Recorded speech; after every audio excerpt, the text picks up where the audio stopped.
Welcome to the 2FM summer launch. Woo! Yeah! Calm down. We are the Breakfast Republic. My name is Jennifer McGuire. You might know this guy. This is Keith Walsh and Bernard O'Shea.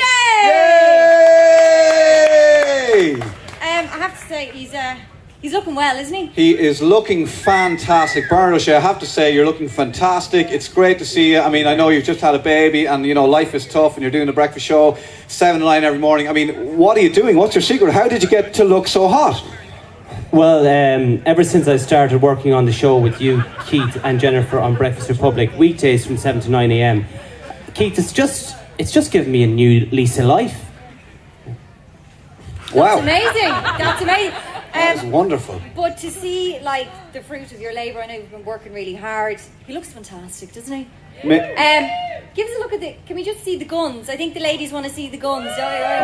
What are you lifting, bro? What are you doing? I'm lifting heavy things from one place to another, and I'm just on the really cool make me sexual diet, and it's working for me, you know. That's brilliant. And what? So you're from Durrow in County Laois. I mean, you know, there aren't many men that look like, you know, Bernard O'Shea now down in Durrow in County Laois. How do the locals respond to you? I mean, are they, you know, how are they responding to you? It's great. They run up to me and touch me, and I can cure warts and ringworm. And it's just one of these things where I've just kind of taken over from all the pagan rituals and stuff like that. But there's a big, obviously, when people say Laois, they automatically think Italy, you know. So it's So, I'm actually going there on my honeymoon. I'm going to Laois. I can't wait. Yeah. So, It's the Tuscany of Ireland. Yeah. Well, you look absolutely fantastic. I mean, do you want to show a bit of the stomach there, or? Oh, he's shy. He's shy. He's very You should be shy. You should be proud of that. You should be. Go back Bernard, there and Bernard. do your loop-de-loop.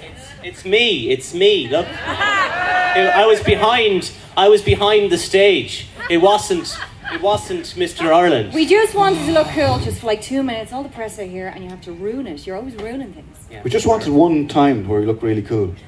My God, it looks fantastic. I can put my underpants over my thing as well. So what we have for you here for the next couple of hours is a mini electric picnic. So Yay! do what you would do at an electric picnic. Lose your shoe, find a new best friend whose nickname is Shite, and lose your friends, and then wonder where your tent is. Wake up next to somebody you don't know. And then try and drive home with your car stuck in muck in about 2 hours. Okay. That's it. We got some brilliant acts. They're dotted around the place. All Irish, all amazing. We've got Riptide Movement, Hometown, Wallaceburg, Gavin James, Dahi, the Academics, Key West. They're all here. Enjoy it. Have a great day. But first, it's time to have a little word. It's the man with the plan. It's Dan. I'm not. I thought it was me. Not you, Bern. Not you. Don't ruin it. Before I start, I'd like to wish Jen all the best. She gets married next week. She looks stunning. She has, which we're going to announce in breakfast tomorrow morning, she has arranged a listener party the morning of her wedding in Castle Leslie. And one of the female listeners will be given the opportunity to be her bridesmaid. I like to talk about shiny yellow things, and today we're talking about the orange truth. Orange is the new black. The sun gods are shining on us today. It's a beautiful warm day. You're very, very welcome. I want to say we're very, very grateful for the coverage we've got over the last number of months, positive and negative, because ultimately what you've communicated for us is change. Jim Jennings and I, with our colleagues, have taken on the challenge to revitalise 2FM. 2FM's legacy is in every single radio station in Ireland. I was speaking at a Radio Days international conference a couple of weeks ago that was organised actually by JP Coakley, who's one of our colleagues here. It was absolutely amazing. And I had to talk about 2FM and, you know, its role to an international audience. And I was telling them that I remembered going up to my bedroom in Galway in 75 and 76, listening to Radio Luxembourg, like really staticky, and hearing unbelievable music, unbelievable presenters. And it's the first time I heard the word Tampax and Durex. I went down to my old man and I said, "What's Durex?" He said he didn't know. I'm the youngest of 16 children. But in 1979, something important happened. Cool came from here. A radio station called Radio 2, and some of our colleagues that are still on air with us were there at the very beginning. And it brought Cool home, and we repatriated Irish listeners to radio in Ireland. 2 years ago, before that, in 1977, Apple was incorporated. So the iPhone, the world that we're now living in, and 37 years later, that challenge to repatriate young Irish listeners is here again. Almost the day this time last year, I met some of you on a day quite like this. It was about 7 p.m. I was about to go into Coppers. We did a 2FM event. I'm convinced you fuckers were coming out of it, having been there the night before. And essentially he said to us, nothing was going to happen. There'll be no change. But in the past 12 months, me and my colleagues have been running a marathon while having open heart surgery. We have taken on the challenge, and we're in the process of revitalising this radio station. I am very proud of the work that we've done, particularly with the music. I want to thank Aidan Leonard and Mark McCabe.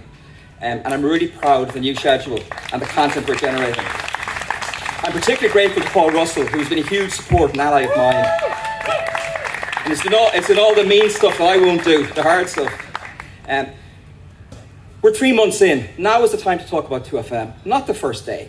Don't ever, to any radio station, review a radio station on its first day. It's not fair. They're not newspapers, they're not theatre shows, they're organic things. We're now on 3 months. Now is a fair time. The speed in which Breakfast Republic, Jenny, Nikki, Louise, Ciara and Chris came on air and betting quickly was astonishing. And remember, we had Ryan, Rick, Colm Hayes, Damien and Game On, who have structure, and you need structure when there is pervasive change. We took our time considering what type of style the radio station should be and the type of presenters we needed. We need to consider the audiences. Audiences differ during the day, so you need to do different things, but the tone needs to stay the same. We want to be a station that's unafraid and prepared to take risks. The cliche, which you've all heard, which is that if you win the day and you win breakfast, or win breakfast, win the day, is true. And the attitude that breakfast demonstrates is actually the personality of the radio station, and they're doing it in spades, and they're getting stronger and stronger and stronger. Between 9 and 1, we have to appeal to people who are at work, and generally women. And the Turbiddy Show and the Nicky Byrne Show with Jenny Green are doing two different things, but the same audience. And really, really impressive. I say the speed at which Nicky and Jenny have come out the gap is very impressive. The future is at 8 o'clock at night. Louise McSharry, Chris Green, Green and Chris King and Jenny Green, or the other way around, have been absolutely astonishing. And there's an edge to that, and they're amplifying the attitude that's in breakfast. Paul actually showed me an early, schedule for 2FM in 1979, and there was Fanning, there was Larry, there was Jerry. And I have a funny feeling that what we're experiencing now at 8 o'clock at night is that future. It really, really is exciting. I'd like to welcome a new young broadcaster to 2FM, the very talented Owen McDermott. Owen is going to be presenting early morning breakfast on 2FM between 7 and 10 after Lottie, who's doing a great job. And we're very excited about that. He's a fluent Irish speaker, and there'll be some bilingual content there. We're very anxious to embrace the Irish language. Just back to Apple for a take in 1977. We did some insights just before Christmas, and we weren't looking to see, how they consume media, but how they live their lives. And what was very interesting is for those younger audiences, if it isn't on an iPhone, an Android, on a tablet, and it's not for free, you're not in the game. And that's a significant challenge. A colleague of mine sent me an article last week from the New York Times, written by a guy called Mark Gray, and he talked about walking into some part in New York City. He sees a fruit seller, there's a bunch of grapes for $6, he thinks it's expensive. He's going to tell the fruit seller it's expensive, and then he comes to his senses and he buys it. He spends the rest of his day going around New York. He's using an app he downloaded for free to bring his way through public transport in New York. He used an app that was embedded in his iPhone to navigate his journey in terms of location, all the time streaming video and music for free. He also spoke about iTunes, and for the first time since iTunes started, downloads have dropped in 2013 by 5% and by 13% in the first quarter of this year. At the same time, 2 weeks ago, Apple announced that they would buy a thing called Beat Entertainment for $3 billion, who happen to have a fledgling music streaming service. There's our challenge. Our job as a public service broadcaster is to meet that challenge. Mr. Gray talked about the 6 grapes that he consumed. He ate them slowly, he said he ate them consciously, each one carrying not only lusciousness, but the knowledge that he had paid for them. I read this article for free. I shared the article for free. Something all you newspapers understand in terms of the challenge you have. Radio is strong in Ireland, including our competitors. We've operated a content-free model supported by advertising revenue from the gun. So we're well placed to take on this digital challenge. However, as a state broadcaster, we have a responsibility to engage with people of all ages in Ireland, not just the opera, who are interested in opera, who love all genres of music and talk. 2FM within RTE is taking on that battle to bring back young listeners to radio and to repatriate audiences from international content aggregators. That is our responsibility. Ireland needs a strong Indigenous media, and 2FM has a significant role in ensuring that through our own curation of music, and more particularly through content generated by our talent, by our teams, that's what makes us win, when we talk. And when international radio guys come in and look at our market, they can't get over how much talk radio it is. But if you look at the quarter hours and you look at the audiences, when we talk, we win. And that's how we're going to win in Ireland. The 2FM, by the way, not just is this role for 2FM, we have amazing sister stations called Pulse and XM, great music, both dance and indie, and really, really important incubators for talent. The work that those guys are doing is really, really important. So the festival season's here.